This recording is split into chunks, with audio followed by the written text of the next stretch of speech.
Arsenal after being rebuffed 5 years ago. The Nigerian billionaire is worth $15.7 billion and made an approach to buy the football club back in 2010, but rejected. Mr. Dangote's wealth has increased sevenfold since then, but he claims he will only buy the club when the time is right.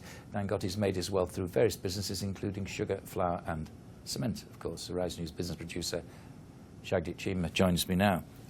How much is it for sale for, would you say? Not that it is, but you know what I mean. According to reports, it's 1.3 billion, which is about 80% of Mr. Dangote's overall wealth. Can he afford it? Yeah, he certainly can. Does he want it in its present state? I would say so at the moment. Arsenal's got a good business model. That's not just about the football. That they built a new stadium a few years back, which holds concerts and other exhibitions. And it's always challenging for the Premier League title and reaching the Champions League. So it's in good shape. There's a small matter of the manager. Yes.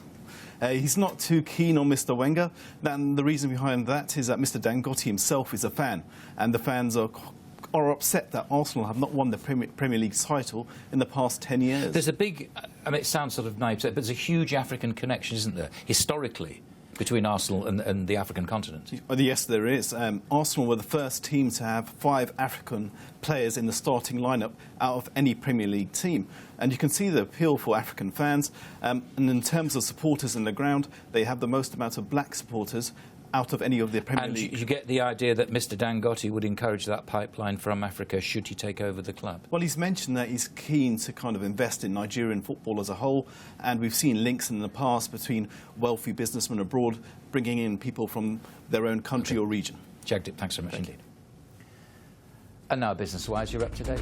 I'm Michael Wilson in London, and you've been watching the Global Business Report from Arise.